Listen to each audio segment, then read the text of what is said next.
Picture this, a nation standing tall amidst a whirlwind of turmoil, a beacon of stability in a region known for its unpredictability. This isn't a tale from a fantasy novel, but the real-life story of Jordan, a country that has managed to maintain its footing while the ground around it constantly shifts. Surprised, intrigued, you should be. In the heart of the Middle East, Jordan has emerged as an oasis of calm in a desert of chaos. But how did this small nation manage to achieve such a feat? How did it navigate the turbulent waters of the 20th century and emerge not just unscathed, but stronger? We're about to take you on a journey through time, exploring the trials and triumphs that have shaped Jordan's path to stability. We'll delve into the historical events, the political maneuvers, and the influential figures that have played a pivotal role in this extraordinary journey. Prepare for a fascinating exploration of resilience, determination, and strategic brilliance. Welcome to the story of how Jordan became so stable. Let's journey back in time, to a land where the echoes of ancient civilizations still resonate, a land that has been a crossroads of cultures, empires, and religions. This is Jordan, a country that has been etched by the sands of time, where the past and present coexist in a mesmerizing dance. The 20th century was a time of seismic shifts for Jordan. Emerging from the ashes of World War I, Jordan, then known as Transjordan, was thrust into the spotlight of independence in 1946. Picture a young nation, its future uncertain, its path uncharted, standing at the precipice of a new era. The challenges were monumental: building a nation from scratch, forging a unique identity,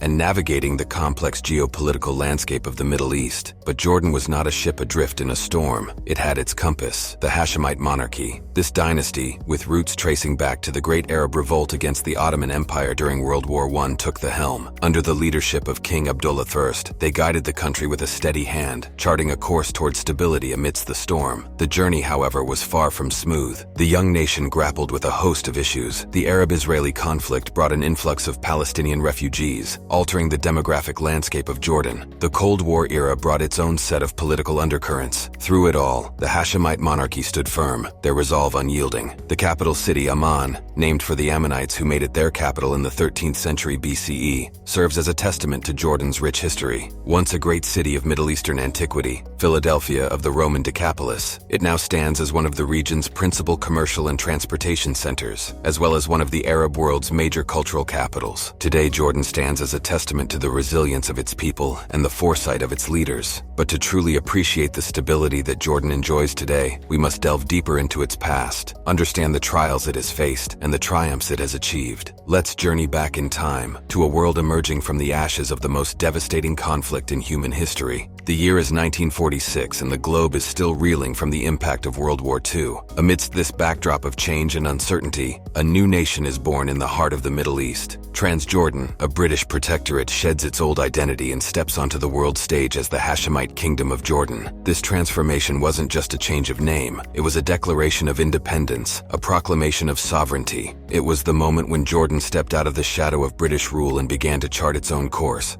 The 25th of May, a date etched in the annals of Jordan's history, marks this momentous occasion. It's a day celebrated with great fervor as Eid al-Istiqlal, the Independence Day. At the center of this new nation was a figure of steadfast resolve and visionary leadership, Emir Abdullah. Recognized by the British as the king of the newly formed nation, King Abdullah I was the compass guiding Jordan through the uncharted waters of independence. His rule marked the beginning of the Hashemite monarchy's reign, a dynasty that continues to guide Jordan to this day. Yet the path to stability was strewn with challenges. Imagine the daunting task of building a nation from scratch, of forging a unique identity amidst a region marked by conflict and change. King Abdullah had to navigate these challenges while also grappling with the geopolitical complexities of the post-World War II era. King Abdullah's rule was marked by his commitment to maintaining Jordan's independence and sovereignty in the face of regional tensions. He navigated the complexities of the Arab-Israeli conflict, the Cold War, and internal political dynamics with a strategic acumen that laid the foundation for Jordan's stability. The challenges were manifold. From managing the delicate balance of tribal, regional, and national identities within Jordan, to navigating the complex regional politics of the Middle East, King Abdullah's rule was a masterclass in strategic leadership. His ability to maintain Jordan's neutrality in the face of regional conflicts, while also forging strong alliances, played a crucial role in ensuring Jordan's stability. Fast forward to 2023, and the legacy of King Abdullah I lives on. His descendants continue to guide the nation, with King Abdullah II at the helm. Every year, Jordan's Independence Day is commemorated with grandeur, a testament to the enduring spirit of the Jordanian people and their journey towards stability. As we delve deeper into Jordan's history, we'll uncover the trials and triumphs that have shaped this nation. We'll explore the strategies employed, the challenges overcome, and the milestones achieved on this journey. So stay with us as we continue to unravel the fascinating story of how Jordan became so stable. Picture a time when the world was embroiled in the throes of World War I. Amidst the chaos and conflict, a revolt was brewing in the heart of the Arab world. This was the Arab Revolt against the Ottoman Empire, a pivotal moment in history that would shape the destiny of the Middle East. At the forefront of this revolt was the Hashemite family, descendants of the Prophet Muhammad, who led the charge against Ottoman rule. Their leadership during this tumultuous time would lay the groundwork for the establishment of the Hashemite dynasty, a dynasty that would come to rule both Iraq and Transjordan. The Hashemite dynasty holds a significant place in the Arab world. Their lineage, tracing back to the Prophet Muhammad, lends them a unique legitimacy and respect, but their influence extends beyond their lineage. Their leadership, particularly in the turbulent 20th century, has left an indelible mark on the region. The Hashemites have navigated the complexities of regional politics, managed the delicate balance of tribal and national identities, and guided their nations through periods of conflict and change. Their rule has been marked by a commitment to maintaining independence and sovereignty, even in the face of regional tensions. King Abdullah I, the founder of the Hashemite Kingdom of Jordan, is a prime example of this commitment. His strategic leadership during the early years of Jordan's independence laid the foundation for the nation's stability. His successors, from King Talal to King Hussein, and now King Abdullah II, have continued this legacy, guiding Jordan with a steady hand. But the journey has not been without its challenges. From managing the influx of refugees following the Arab-Israeli conflict to navigating the political undercurrents of the Cold War era, the Hashemite dynasty has faced numerous trials. Yet through it all, they have remained steadfast, their resolve unyielding. Today, the Hashemite dynasty continues to guide Jordan, their leadership a beacon of stability in a turbulent region. As we delve deeper into Jordan's history, we'll explore the strategies employed, the challenges overcome, and the milestones achieved under the Hashemite rule.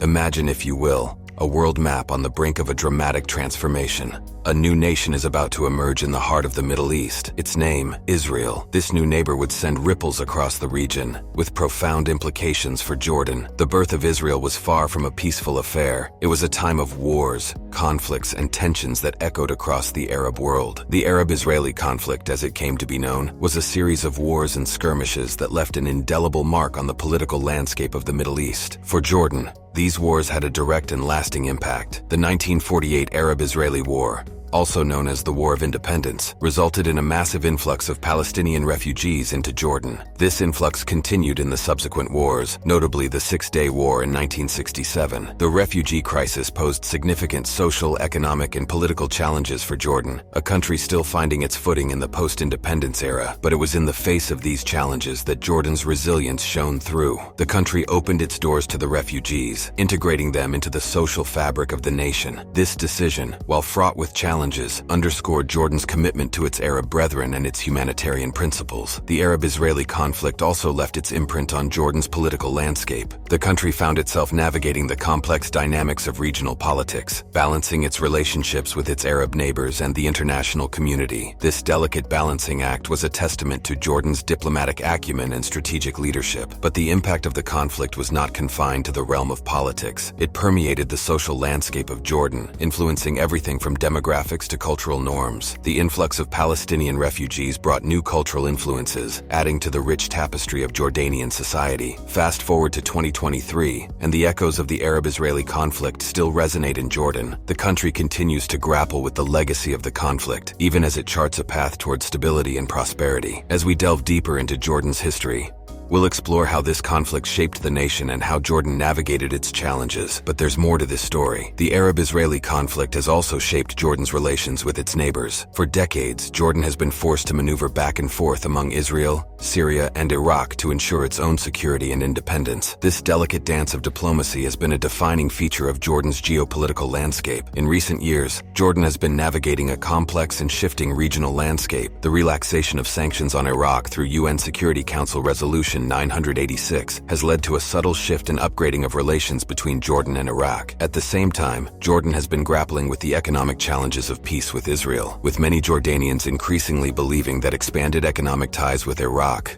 not Israel, are more likely to provide for Jordan's economic well-being. As we continue our journey through Jordan's history, we'll explore these dynamics in greater detail. We'll delve into the intricacies of Jordan's foreign policy, the challenges and opportunities of its regional relationships, and the impact of these factors on Jordan's stability. In the heart of the Middle East, where the echoes of ancient civilizations blend with the pulse of modern life, lies the Hashemite kingdom of Jordan, a nation that has been a beacon of stability in a region often marked by turbulence. But beneath this stability lies a complex tapestry of identities, woven together over decades of history, conflict, and change. The influx of Palestinian refugees into Jordan, a consequence of the Arab-Israeli conflict, has significantly altered the demographic and cultural landscape of the nation. By late 2022, over 670,000 people from Syria had sought refuge in Jordan, according to the United Nations High Commissioner for Refugees, UNHCR. This has led to a re-evaluation of Jordanian identity, a process that has been both challenging and transformative. The question of nationality and national identity are key issues for Jordanians. Despite the country's founding in 1921,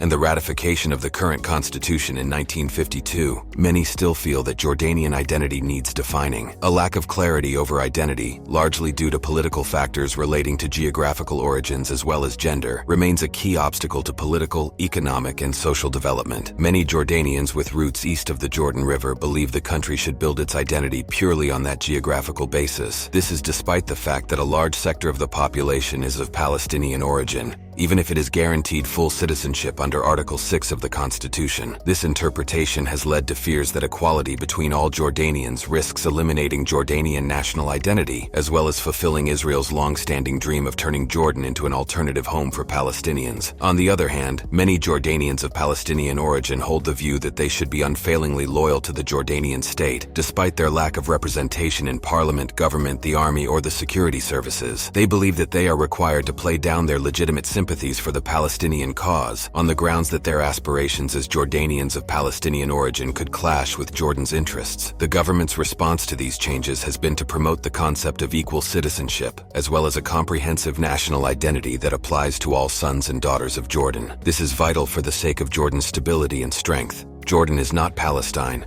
and every Jordanian will fight against any attempt to make it so. Jordan belongs to each one of its citizens, not to one sector of society at the expense of the other. The re-evaluation of Jordanian identity is not just a matter of national pride or political expediency. It is a testament to the resilience of a nation that has weathered the storms of conflict and change and emerged stronger and more united. The 1950s and 1960s were a whirlwind of political upheaval in the Middle East, and Jordan was right in the eye of the storm. The creation of Israel and the loss of Palestine in 1948-49 had sparked widespread dissatisfaction and unrest across the Arab world. This unrest fueled the growth of radical pan-Arab ideologies, which sought to unite all Arab states under the banner of unity, freedom, and socialism. One of the key players in this era was Egyptian President Gamal Abdel Nasser, rising to power in 1954 after participating in the 1952 Free Officers' coup that overthrew King Farouk. Nasser had a charisma and oratory skill that enabled him to rally the Arab masses. His brand of pan-Arabism, broadcast via radio throughout the Arab world, especially appealed to the displaced Palestinians. After the Suez Crisis of 1956, when he successfully stood up against the combined front of Britain, France, and Israel, Nasser's popularity soared. He was seen as the new Salah ed-Din, the one who would unify the Arabs and reconquer Palestine. However, Nasser's vision of unity was not without its critics. King Hussein of Jordan, for instance, believed that pan-Arabism could only succeed if it respected the unique character of the different Arab countries and regimes, without trespassing on their individual national sovereignties. He saw the unity proposals of Nasser and other radicals as attempts by one state to impose its domination over another. This approach, he believed,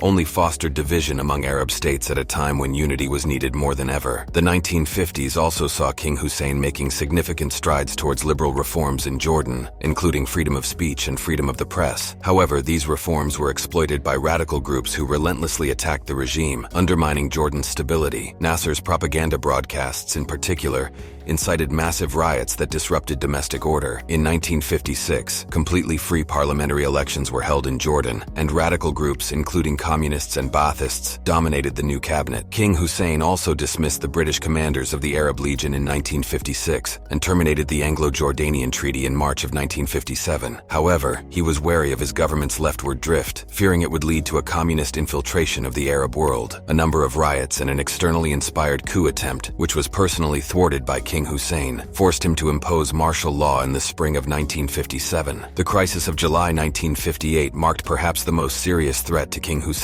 early reign. A bloody military coup in Iraq by pro-Nasserist officers shattered the Arab Federation, a federal union between Jordan and Iraq, leaving Jordan isolated. With characteristic leadership, King Hussein was able to steer Jordan out of this state of siege, even reluctantly accepting British military help and an American oil airlift to preserve the state against its external enemies. In the midst of these turbulent times, King Hussein's vision of a united Arab world that respected individual national sovereignties stood as a beacon of hope. His steadfast leadership, coupled with his commitment to democratic liberalism, helped Jordan navigate the choppy waters of the 1950s and 60s, setting the stage for the stability that would come in the following decades. The 1970s were a time of turbulence and transformation in the Middle East, and Jordan was no exception. The decade kicked off with a conflict that would leave an indelible mark on the nation's history: the clash between King Hussein and the Palestine Liberation Organization, PLO. The PLO, under the leadership of Yasser Arafat, had established a strong presence in Jordan following the loss of the West Bank to Israel in 1967. The organization, which had been conducting cross-border attacks against Israel, had grown in strength and influence, bolstered by support from various Arab governments, most notably Egypt's President Gamal Abdel Nasser. However, the PLO's activities were not without consequences. Their attacks often drew severe Israeli reprisals which fell upon Jordan. This situation was untenable for King Hussein, who saw the PLO's actions as a threat to the stability of his kingdom. The tension between King Hussein and the PLO came to a head in September 1970, a period known as Black September. The PLO had hijacked 3 civilian aircraft, forcing their landing in Zarqa, Jordan, and taking foreign nationals as hostages. This brazen act was the final straw for King Hussein, who ordered the Jordanian armed forces to take action. The conflict was intense and marked by significant violence. The Jordanian military surrounded cities with a significant PLO presence, including Amman and Irbid, and began shelling Palestinian refugee camps where the PLO had established bases.